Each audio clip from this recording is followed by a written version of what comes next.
أعوذ بالله من الشيطان الرجيم. بسم الله الرحمن الرحيم. Ya, saya mau cerita sebentar. Antum tadi alhamdulillah Allah berikan kesempatan, jarang-jarang kita dapatkan malam sebelum kajian kita memulai dengan membaca surat Al-Kahf. Saya bermohon pada Allah semoga diberikan pahala lebih yang setiap hurufnya insya Allah lebih daripada 10 kebaikan. Ya. Anda sampai ke ayat 10. Maka di ayat 10 itu Allah kisahkan, pembuka kisah tentang beberapa orang pemuda. Ya, pemuda ini bukan pemuda biasa. Anak-anak muda yang dengan semangat yang tinggi ingin mendekat kepada Allah Subhanahu wa taala. Ini agak berbeda nih, ya, bukan pemuda kebanyakan. Biasanya kalau orang sudah beranjak dari remaja kepada pemuda, itu kan dunianya ingin dunia eksistensinya itu tampil. Ingin menampilkan keberadaan dirinya, ingin diakui. Ada yang ingin diakui dengan cara yang benar, tapi tidak sedikit ingin menampilkan pengakuan dari orang lain dengan cara yang salah. Ikut tawuran, bukan karena ingin tawurannya, tapi ingin diakui bahwa saya ini sudah mulai naik kepada kedewasaan. Ada yang ikut misalnya mohon maaf ya, konsumsi hal-hal yang tidak dibenarkan, minuman keras, ada yang menggunakan narkotik, ada yang macam-macam. Sebagian dari mereka motivasinya untuk menunjukkan kepada orang lain saya sudah mulai dewasa. Ada lagi yang lain, mohon maaf, sudah mulai mengkonsumsi yang tidak biasanya dikonsumsi. Ada yang merokok, ada yang macam-macam. Sekarang kalau ditanya, bukti kedewasaan merokok dan seterusnya. Ada sesuatu yang kurang tepat ketika itu digunakan dalam dunia kedewasaan. Jadi sebagian anak-anak muda dunianya ketika ingin eksis dipahami dia akan mendekat pada sesuatu yang tidak biasa. Tapi yang ini lain, pemuda ini tidak seperti kebanyakan. Ini pemuda yang disifati oleh Nabi melalui satu hadis yang cukup panjang, tapi Nabi memberikan jaminan. Pemuda semacam ini kata Allah melalui lisan Nabi SAW, dia memiliki sifat yang luar biasa dan nanti saking luar biasanya di akhirat nanti saat suasana hisab begitu menegangkan, orang itu sudah nggak peduli, sudah nggak ingat maksudnya mau surga atau neraka, yang penting cepat dihisab. Saking dahsyatnya, capek, panas, keringat sudah bercucuran. Dan orang sudah mengatakan, cepat hisab, cepat hisab. Tapi ada 7 golongan yang santai aja. Nungguin santai gitu. Masya Allah. Kelasnya spesial. Sab'atun yadhilluhumullahu fi dhillin yawma la dhilla illa dhilluh. 7 golongan yang mendapatkan naungan dari Allah Subhanahu wa taala pada saat orang lain merasakan kesulitan dalam suasana hisab. Siapa 7 golongan itu? Di antara mereka ada orang-orang disebutkan oleh Nabi, syabun kana qalbuhu muta'alliqan bil masajid. Ada anak-anak muda, ada orang-orang yang menjelang dewasa. Ini agak unik. Orang lain sibuk dengan dunia kedewasaannya untuk menunjukkan eksistensinya, tapi orang-orang ini justru hatinya terikat dengan Allah Subhanahu wa taala. Ya, hatinya terikat dengan masjid. Masjid itu kalau disebutkan dalam Quran atau dalam hadis, itu gambaran syiar yang mendekatkan dengan Allah. Jadi kalau disebutkan masjidnya, maksudnya jalan untuk mendekat kepada Allah. Ya, antum mau sholat misalnya, ya bahasa Qurannya kalau ada panggilan dari masjid, maksudnya sholatnya. Quran surah ke-7, misal ayat 31. Ya bani Adam khudhu zinatakum inda kulli masjid. Hei anak cucu Adam, kalau ada panggilan dari masjid, kenakan penampilan terbaikmu. Maksudnya apa? Maksudnya untuk bersiap-siap menunaikan sholat, pendekatan kepada Allahnya. Jadi ada pemuda-pemuda ahli masjid. Kalau bahasa sekarang, ada pemuda Real Madrid, ada pemuda Real Masjid. Nah, halo? Ya, ada pemuda Real Madrid, ya baru menang dengan Ajax Amsterdam 2-1. Ada pemuda Real Masjid. Maksudnya hatinya terikat dengan Allah. Dia nggak suka kalau kumpul-kumpul ada yang Allah kemudian tidak sukai, dia hindari. Dipaksa-paksa ikut, dia menolak. Kadang-kadang dengan cara yang halus untuk menghargai orang lain, lalu dia berdakwah dengan cara yang lebih lembut. Diajak misalnya main ke diskotik, aduh mohon maaf nih, perut saya sedang nggak enak, nanti saja ya. Begitu dia hindarkan, dia berdoa kepada Allah, ya Allah selamatkan teman-teman saya dari pergaulan yang tidak baik itu. Kemudian pelan-pelan dia ajak, dia pergi ke masjid, dia pergi untuk ibadah. Diajak ke tempat maksiat, dia tinggalkan. Diajak kumpul-kumpul nggak jelas, dia jauhi. Bahkan yang paling dahsyat, ketika dipaksa mereka ini untuk kemudian mengikuti apa yang diinginkan oleh orang-orang untuk berbuat yang tidak baik, mereka menghindari itu walaupun taruhannya adalah nyawa. pernah terjadi di satu masa, ada pemuda yang sudah mulai tumbuh dewasa. Dalam bahasa Arab disebut dengan fata, kemudian alif bengkok. Jamaknya disebut dengan fityah, fityatun, beberapa orang pemuda. Nah, kalau beberapa sudah lebih daripada 3, ya kalau fityah itu sudah lebih daripada 2, bisa 3, 4, 5, bisa 6, 7 atau lebih daripada itu. Fityatun. Jadi ini menarik nih teman-teman, ini manhaj dari Quran. Ya kata Al-Quran, ada beberapa pemuda kompak, bikin grup.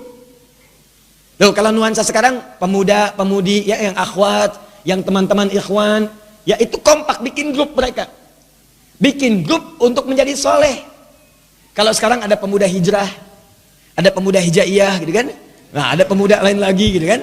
Ada macam-macam lah. Pokoknya dibikin grup-grup bagaimana caranya dekat dengan Allah.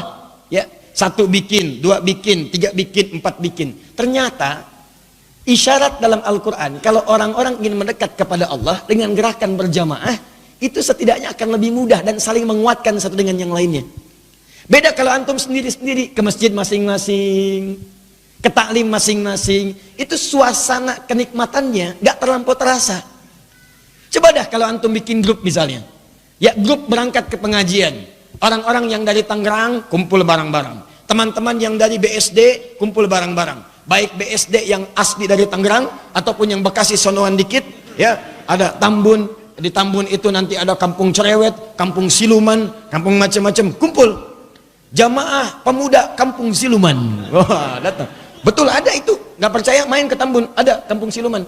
Saya pernah datang pertama kali dari Libya ke Indonesia, kemudian ke Bekasi berdakwah, ada undangan berdakwah di kampung Siluman. Undangannya datang Ustadz Adi Hafizahullah. Ya kami berharap Ustadz berkenan mengisi ya materi ceramah, tempatnya di kampung Siluman. Saya bilang siapa pesertanya ini?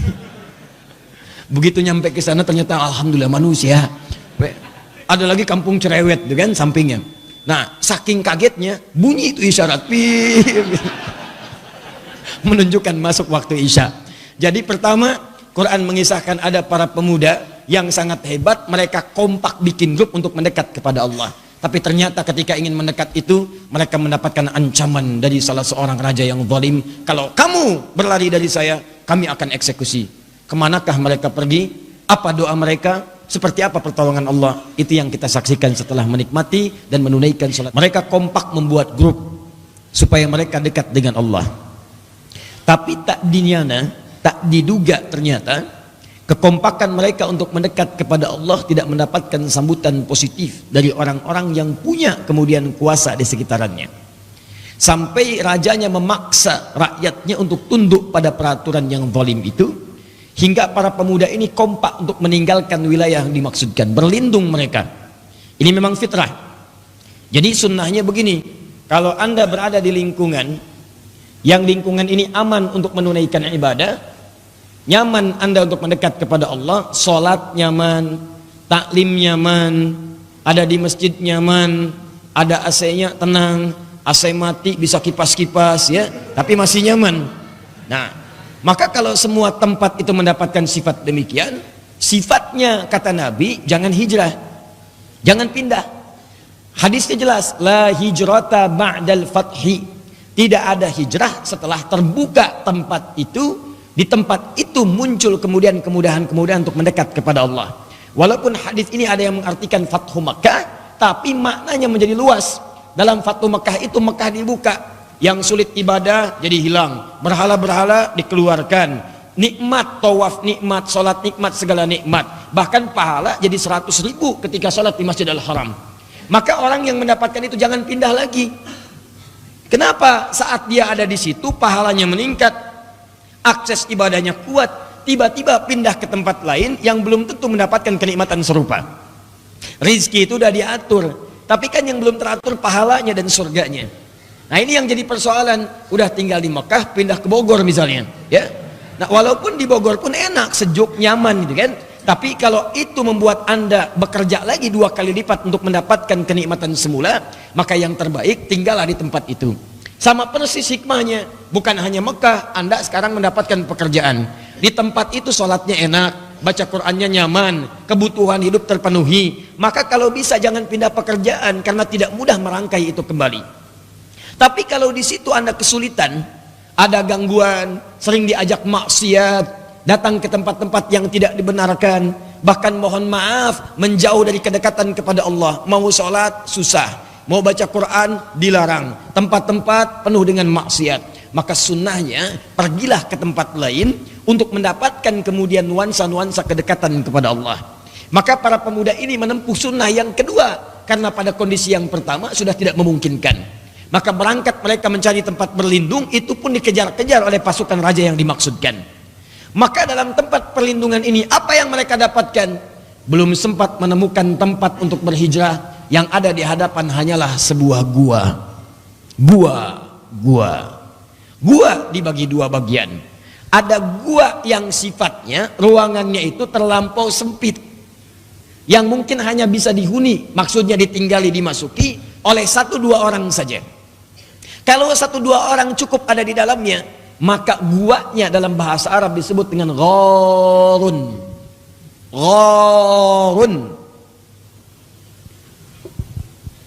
Idhuma fil gharun.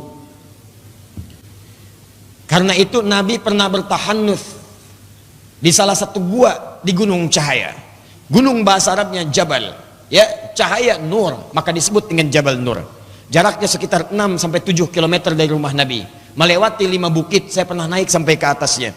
Maka Anda temukan di atas itu turun sedikit ke bawah. Jadi kalau ini misalnya guanya, ini misalnya gunungnya, sekitar 700 meter dari bawah ke atas, Anda sudah naik ke atas sini, turun sedikit ke arah sini. Begitu Anda turun ke sini, temukan gua di sini. Batu-batunya menghadap ke arah Ka'bah, ke kiblat begini. Nah, di sini ada ruangan, dan ruangannya nggak terlampau luas, cuma cukup untuk 1-2 orang. Maka di situ disebut, nanti ada tulisan di atasnya, Gharu Hira, gua Hira. Bahasa Arab yang menggunakan kata gharun.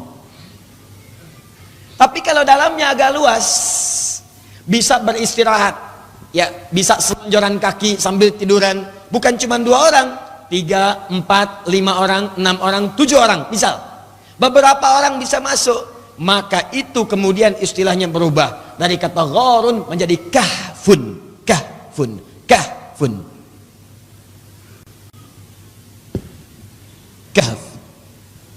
Kalau yang dimaksudkan gua yang ini bukan gua yang lain.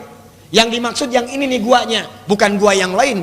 Guanya ada di tempat ini, bukan di Indonesia, bukan di Karangbolong, bukan di NTB, bukan di mana-mana, tapi di tempat ini. Ada yang menduga di bagian dekat Yordania, ada yang menduga di tempat yang lainnya. Yang penting ditetapkan di tempat ini, bukan yang lain. Maka tambahkan alif lam ke dalam kalimat itu menjadi Al-Kahf. Alnya ma'rifah untuk mengkhususkan gua yang ini bukan yang lain. Surah ke-18 disebut dengan surah Al-Kahf untuk memberikan pesan ada gua khusus, bukan gua yang lain-lain, gua tertentu yang di dalamnya luasnya cukup untuk beberapa orang. Itulah yang ditemukan oleh para pemuda tadi. Ketika berlindung dari kejaran raja yang zalim dan pasukannya, mereka menemukan gua itu. Maka dirangkai itu informasinya oleh Al-Quran. Di Quran surah dengan namanya surah ke-18 Al-Kahf. Ini inti surahnya. Perhatikan baik-baik. Lihat ayat 10-nya. Idh awal fitsyatu ilal kahfi. Lihat baik-baik. Idh awal fitsyatu ilal kahfi. Tadi saya terangkan, kalau satu orang disebut dengan fata. Innal fata man yaqulu ha anadha wa laysal fata man yaqulu kana abi. Pemuda yang hebat itu ialah pemuda yang mandiri, yang mengatakan, nih saya bertanggung jawab. Kalau ibadah saya kerjakan, diberi amanah saya tunaikan. Bukan pemuda yang mengatakan ketika disoal, nih bapak saya. Kenapa kamu begini? Jangan macam-macam. Bapak saya begini ya, bapak saya begitu ya. Nah, itu kalau yang seperti itu bukan pemuda. Satu orang fata, banyak orang fityah. Ada beberapa pemuda ketika berlindung tiba-tiba mereka menemukan tempat cuma satu, gua, cukup untuk beberapa orang. Maka kata Quran, idh awal fityatu, ini persoalannya. Orang selalu mengatakan idh itu dengan 2, 1 ingat, 2 ketika. Idh ketika, idh ingat. Padahal kata idh itu bukan sekedar menunjuk makna ketika pada sesuatu yang telah berlalu, atau ingat pada sesuatu yang ingin diingat. Tapi kata idh dalam ilmu nahwu juga menunjuk makna pahami, dalami, pelajari. Seakan-akan Allah ingin katakan pada kita, hei, saya mau kisahkan pada kalian kisah para pemuda yang berlindung di gua karena kejaran orang-orang yang ingin menzolimi. Tidak ada tempat lain kecuali gua ini. Lalu kalian pelajari ya, pelajari, pahami, dalami. Ketika mereka cuma menemukan gua itu yang cukup untuk beberapa orang itu, persoalannya, maaf, makanan, bekal tidak mencukupi. Saya mau tanya nih, kalau di gua itu terang atau gelap? Tuh dari mana? Siang terang, malam gelap, atau siang cahaya tidak ada, gelap, tidak masuk, gelap. Yo, sekarang mari kita lukiskan suasananya. Satu, kita sepakati dulu, gua itu tidak terlampau luas seperti kita sekarang. Walaupun cukup beberapa orang, ya namanya gua, ya gua. Walaupun cukup beberapa orang, ya gua. Maksudnya apa? Ya tempatnya pasti terbatas. Yang kedua, suasananya nggak seperti di rumah. Ya gua, gak percaya, masuk gua. Coba lihat, bagaimana keadaannya? Belum tentu ada cahaya. Sekalipun ada, terbatas sifatnya. Nanti kita lihat beberapa ayat-ayat turunannya. Terbatas, cahaya terbatas, bekal pun terbatas. Dan sangat dahsyat dari keterbatasan itu, kan mereka sedang dikejar-kejar. Kalau nampak ketahuan di hadapan, sudah. Taruhannya bukan sekedar ditangkap, nyawa taruhannya. Wafat. Maka mereka tidak ada pilihan lain kecuali bersembunyi di situ. Dalam keadaan ini, tempatnya di gua, keadaannya sangat terbatas, bekalnya juga terbatas, cahaya tidak banyak, singkatnya sulit, bukan cuma sulit, sulitnya adalah double, luar biasa. Awas, RS7, ruangan sangat sederhana sekali sehingga selonjoran saja susah.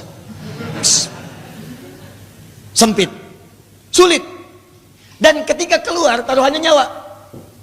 Maka apa yang terjadi ketika dihadapkan pada seperti itu? Ingat, jangan lihat guanya, karena nanti ketika Anda diberikan hikmahnya, Allah memberikan gambaran, bukan guanya yang penting, suasananya yang mesti Anda ketahui. Karena ada orang gak masuk gua, masuknya rumah yang luas. Masuk rumah luas, tempat tidurnya enak, tapi dia gak bisa menikmati, karena dia sedang dihadapkan pada persoalan seakan-akan dikejar sesuatu sehingga semua terasa sempit. Ke kantor, padahal mobilnya enak, naiknya Mercy, tapi rasa angkot. Selalu ada goncangan.